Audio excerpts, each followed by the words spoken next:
Karen's shrill voice cut through the still summer air as she stormed across the lawn, her eyes blazing with fury. You can't just put those chairs there. This is my neighborhood, and I won't stand for your kind ruining it. Samantha froze, the lawn chair she'd been arranging slipping from her grasp.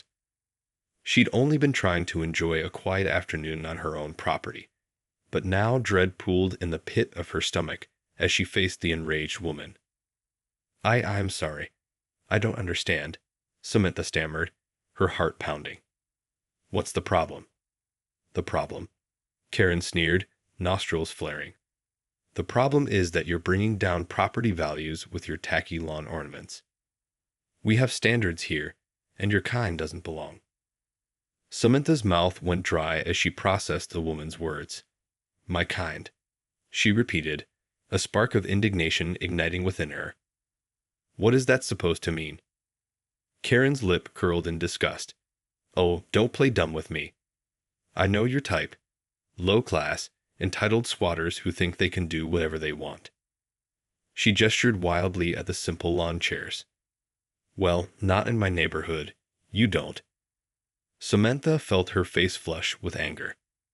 These are my own chairs, on my own property, she said, struggling to keep her voice level. I have every right to have them here. Not if they're an eyesore. Karen shot back. I won't let you ruin the aesthetic just because you can't afford proper patio furniture. She crossed her arms, chin raised defiantly. If you don't remove those chairs immediately, I'll have you cited for violating the HOA guidelines. Samantha's jaw dropped. The HOA guidelines? But I. No buts. Karen snapped. You have until tomorrow to get rid of those chairs, or else. With that, she whirled around and stormed back towards her immaculate home, leaving Samantha rooted to the spot, mind reeling. How dare she? Samantha thought, clenching her fists. These were her chairs, on her own lawn. Who did this woman think she was, to waltz in and dictate what Samantha could and couldn't do? The nerve of her, threatening legal action over something so petty. Fury bubbled up inside Samantha, mingling with a sense of helplessness. She knew the HOA could be ruthless, and she couldn't afford the kind of fines and penalties they might impose. But the idea of backing down, of letting Karen win, made Samantha's blood boil. Glaring at Karen's retreating figure, Samantha made a decision. She would not be bullied in her own home. If Karen wanted a fight, then a fight she would get. The next morning, Samantha awoke with a renewed sense of determination. She'd spent a restless night mulling over her confrontation with Karen, and she'd come to a conclusion. She wouldn't let this woman's blatant abuse of power go unchallenged. Grabbing her phone, Samantha began researching the HOA's guidelines, determined to find a loophole or technicality that could work in her favor. As she scanned the dense legalese, her eyes narrowed. There had to be something she could use. Just then, a knock at the door interrupted her thoughts. Steeling herself, Samantha opened it to find Karen standing there, a self-satisfied smirk on her face. Well, look who's still here, the older woman sneered. I must say, I'm impressed you had the nerve to keep those chairs out. She tusked disapprovingly. But I suppose I shouldn't be surprised. Your kind always did have a problem with following the rules. Samantha clenched her jaw, refusing to rise to the bait. What do you want, Karen? She asked, voice tight with barely contained anger. Oh, nothing much, Karen replied airily. Just to inform you that I've filed a formal complaint with the HOA. They'll be out to inspect your property later today. Her smile widened, eyes glinting with malice. I doubt they'll be pleased with what they find. Samantha's heart sank, but she refused to show her fear.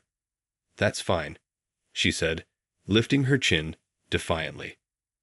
I know I'm within my rights to have those chairs here. Karen's expression darkened. We'll see about that, she hissed. In the meantime, I'd suggest you start packing. Because when the HOA is done with you, you won't have a home to come back to. With that, she turned on her heel and stalked away, leaving Samantha standing in the doorway, her mind racing. She couldn't back down now, not after Karen's blatant threats. But the prospect of facing the HOA's wrath was daunting, to say the least. Taking a deep breath, Samantha closed the door and returned to her research, determined to find a way to beat Karen at her own game. She would not be intimidated, not when she knew she was in the right. Whatever it took, she would stand her ground and fight back. The rest of the day crawled by as Samantha waited anxiously for the HOA's arrival. She paced the floors, her mind churning with scenarios. Would they side with Karen and demand she remove the chairs? Or would they see the injustice of the situation and rule in Samantha's favor? Finally, as the sun began to dip below the horizon, Samantha heard the telltale sound of a car pulling into her driveway. Heart pounding, she peered out the window to see two stern-faced men in suits approaching her front door. Taking a deep breath, Samantha opened the door before they could knock. "Hello," she said, trying to keep her voice steady. "I'm Samantha. How can I help you?" The men introduced themselves as the HOA president and vice president, their expressions unreadable. "We've received a complaint about your lawn chairs," the president said, his tone clipped. "We're here to inspect the property."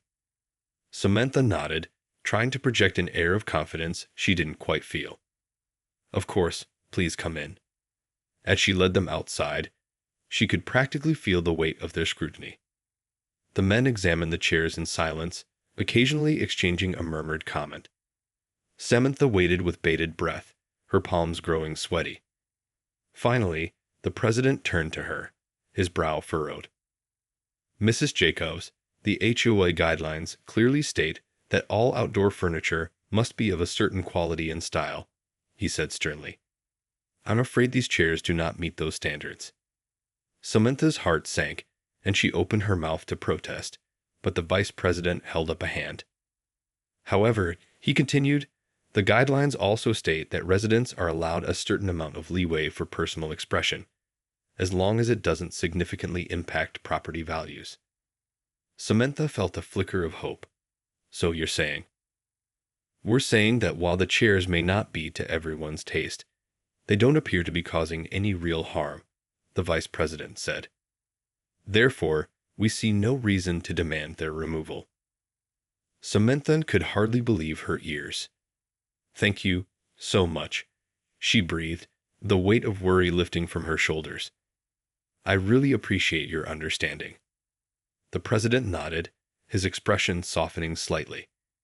"Just be mindful of the guidelines in the future, Mrs. Jacobs," he said, "and try to keep the peace with your neighbors."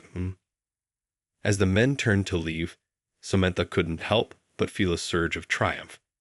She'd stood her ground, and the HOA had seen reason. Now, all she had to do was deal with a certain vindictive neighbor. The moment the HOA representatives left, Samantha knew she had to confront Karen. Marching across the lawn, she knocked firmly on the woman's pristine front door, her heart pounding with a mix of anger and adrenaline. When Karen opened the door, her expression shifted from one of smug satisfaction to outrage. "What is the meaning of this?" she demanded, glaring at Samantha. "The meaning is that the HOA saw no problem with my lawn chairs and decided not to take any action," Samantha replied, her voice calm but firm. "They said I was within my rights to have them there." Karen's face reddened with fury. "That can't be," she sputtered. "I filed a formal complaint. They were supposed to order you to remove them." Samantha couldn't help but feel a twinge of satisfaction at the woman's obvious distress. "Well, it seems your complaint didn't carry as much weight as you thought," she said, allowing a hint of smugness to creep into her tone. "This is an outrage." Karen fumed, her hands clenching into fists. "I won't stand for this. Those chairs are an eyesore, and they're bringing down the whole neighborhood." "That's your opinion, Karen," Samantha said coolly. "But the HOA disagrees, and that's what matters." She leaned in slightly, her eyes narrowing. "So I'd suggest you accept their decision and leave me alone." Karen's nostrils flared, and for a moment, Samantha thought the woman might actually try to physically attack her. But then, something shifted in her expression, and a malicious grin spread across her face. "Oh, I'll leave you alone, all right," she said, her voice dripping with false sweetness. "But don't think this is over, Samantha. I have my ways of dealing with people like you." With that, she slammed the door in Samantha's face, leaving her standing on the doorstep, a chill of unease running down her spine. What did Karen mean by that? Samantha wondered, a sense of dread creeping up on her. She knew she shouldn't let the woman's veiled threats get to her, but she couldn't help the uneasy feeling that had settled in the pit of her stomach. Karen was clearly not the type to take defeat gracefully, and Samantha couldn't help but wonder what kind of retaliation she might be planning. Steeling herself, Samantha turned and walked back to her own home, determined to stay vigilant. Whatever Karen had up her sleeve, Samantha would be ready to face it head-on. Over the next few days, Samantha found herself constantly on edge, jumping at every unexpected noise or knock at the door. She couldn't shake the feeling that Karen was plotting something, and the uncertainty was driving her mad. One afternoon, as Samantha was watering her plants, she heard the distinct sound of a car pulling into her driveway. Peering out the window, she felt her blood run cold as she recognized the vehicle. It was a police cruiser. Panic seized her as she hurried to the front door, her mind racing with possibilities. Had Karen somehow managed to get her in trouble with the law? Had she lied to the police and accused Samantha of something? Steeling herself, Samantha opened the door to find two uniformed officers standing on her doorstep, their expressions unreadable. "Ma'am, are you Samantha Jacobs?" one of them asked, his tone professional but polite. Samantha nodded, her mouth suddenly dry. "Yes, that's me. What's going on?" The officer glanced down at a notepad in his hand. "We've received a report of a disturbance on your property. Apparently, your neighbor, Karen Wilkins, has accused you of vandalizing her property." Samantha's eyes widened in disbelief. "What? That's ridiculous. I haven't done anything to her property." The officer held up a hand. "We understand, ma'am. That's why we're here to investigate." He paused, his expression softening slightly. "Ms. Wilkins has also filed a defamation lawsuit against you, claiming you've been slandering her in the neighborhood." Samantha felt the ground shift beneath her feet. A lawsuit. Defamation. This was spiraling out of control. I don't understand," she stammered, her mind reeling. "I've done nothing wrong. This is all because of those stupid lawn chairs." The officer nodded sympathetically. "We'll need to ask you a few questions and take a look around your property, just to verify the facts," he said. "Is that all right with you, ma'am?" Samantha hesitated, her mind racing. This couldn't be happening. She'd done nothing wrong, and yet Karen had somehow managed to turn the tables on her. Swallowing hard, she nodded, resigned to the fact that she would have to cooperate. As the officers began their investigation, Samantha felt a wave of dread wash over her. She knew that Karen was not going to stop until she had her way, and Samantha couldn't help but wonder how far the woman was willing to go. The police investigation seemed to drag on for hours, with the officers meticulously combing through every inch of Samantha's property. She stood by anxiously, answering their questions as best she could, but the knot of worry in her stomach only tightened with each passing minute. Finally, the officers gathered their notes and turned to Samantha, their expressions grave. "Ma'am, we found no evidence to support Ms. Wilkins' claims of vandalism or defamation," the lead officer said. "It appears this is simply a case of a neighbor dispute that has escalated." Samantha let out a shaky breath, relief washing over her. "So, what happens now?" she asked, bracing herself for the worst. "Well, given the lack of evidence, we won't be pursuing any criminal charges," the officer replied. "However, the defamation lawsuit is a civil matter that will have to be handled through the courts." Samantha's heart sank. A lawsuit. But I didn't do anything wrong. The officer nodded sympathetically. "I understand, ma'am, but Ms. Wilkins has filed the paperwork, and it will be up to a judge to determine the merits of her case. He paused, his expression turning serious. My advice would be to seek legal counsel as soon as possible. This kind of thing can get ugly fast. Samantha felt a sinking feeling in the pit of her stomach. She'd known Karen was vindictive, but she never imagined the woman would go to such lengths to get her way. A lawsuit, on top of everything else. It was more than Samantha felt equipped to handle. As the officers bid her farewell and climbed back into their cruiser, Samantha stood in the driveway, her mind racing. She had to do something, but what? Hiring a lawyer would be expensive, and she couldn't afford to lose this fight. Steeling her resolve, Samantha headed back into her home, determined to find a way to beat Karen at her own game. She refused to be bullied and intimidated, not when she knew she was in the right. Sitting down at her computer, Samantha began researching defamation laws and civil litigation tactics, her fingers flying across the keyboard. If Karen wanted a war, then that's exactly what she was going to get. In the days that followed, Samantha threw herself into researching her legal options, determined to build a strong case against Karen's defamation lawsuit. She pored over legal documents, consulted with a local attorney, and meticulously documented every interaction she'd had with her neighbor. As the court date drew nearer, Samantha's nerves began to fray. She knew she was on shaky ground.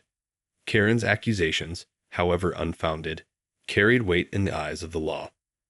And the prospect of facing her in court, of having to relive the entire ordeal, filled Samantha with a deep sense of dread. But she refused to back down. This was her home, her sanctuary, and she wouldn't let Karen's vindictiveness drive her out. With a steely resolve, Samantha prepared her arguments, rehearsed her testimony, and tried to steel herself for the battle ahead. When the day of the trial finally arrived, Samantha took a deep breath and stepped into the courtroom, her heart pounding. Karen sat across from her, a smug smile on her face, and Samantha felt a flash of anger at the woman's audacity. As the proceedings began, Samantha listened with rapt attention, her mind racing as the lawyers presented their cases. Karen's allegations of defamation seemed flimsy at best, but Samantha knew the judge would have the final say. Then it was Samantha's turn to take the stand. With a steadying breath, she recounted the events leading up to the lawsuit, her voice unwavering as she described Karen's confrontation and the subsequent harassment. She presented the evidence she'd gathered, her legal research, and the HOA's decision to allow the lawn chairs. When she finished, the courtroom fell silent, and Samantha could feel the weight of the judge's gaze upon her. Karen's lawyer rose, his expression triumphant, and began to cross-examine her. The questioning was aggressive, with the lawyer trying to poke holes in Samantha's story and paint her as the unreliable aggressor. But Samantha refused to be cowed, holding her ground and responding with unwavering certainty. As the trial drew to a close, Samantha found herself holding her breath, her fate hanging in the balance. She had done everything in her power to fight back against Karen's malicious campaign, but now it was up to the judge to decide the outcome. The judge's gavel thundered through the courtroom, silencing the murmurs that had erupted as the closing arguments concluded. Samantha felt her heart racing as the elderly jurist adjusted his glasses and fixed his stern gaze upon the room. "This has been a most unusual case," the judge began, his voice grave. "The allegations brought forth by the plaintiff, Ms. Wilkins, are indeed serious, and the court has carefully considered the evidence presented by both sides." Samantha felt a bead of sweat trickle down her back as the judge paused, his expression unreadable. Karen, on the other hand, sat with a smug smile, confident in her impending victory. However, the judge continued, "After reviewing the facts of this matter, I find the plaintiff's claims to be wholly without merit. The defendant, Ms. Jacobs, has provided ample evidence that the so-called defamatory statements were, in fact, truthful accounts of her interactions with the plaintiff." Samantha felt a surge of relief wash over her, even as Karen's face twisted in shock and outrage. The judge held up a hand, silencing the woman's inevitable protests. Furthermore, the court finds the plaintiff's actions in this matter to be a clear-cut case of abuse of the legal system, undertaken with the sole intent of harassing and intimidating the defendant. The judge's eyes narrowed as he fixed Karen with a stern glare. Such behavior will not be tolerated in this courtroom. Turning to Samantha, the judge's expression softened slightly. Ms. Jacobs, the court hereby dismisses the plaintiff's lawsuit with prejudice. Furthermore, the court orders the plaintiff to pay all court costs and legal fees incurred by the defendant as a result of this frivolous action. Samantha couldn't believe her ears. She'd won. Against all odds, she had emerged victorious. As the courtroom erupted in murmurs, she felt a surge of exhilaration and relief. Karen, on the other hand, was seething, her face beet red with fury. Samantha couldn't help but feel a twinge of satisfaction as the woman was escorted from the courtroom, her shrill protests echoing in the halls. As Samantha stepped out into the sunlight, she couldn't help but reflect on the ordeal she had endured. It had been a battle, both legal and emotional, but in the end, justice had prevailed. She had stood her ground, refused to be intimidated, and emerged victorious. Samantha knew that the scars of this experience would linger, but she also knew that she had learned something invaluable. That sometimes the only way to defeat a bully is to stand up to them, no matter the cost. And that was a lesson she would carry with her for the rest of her life.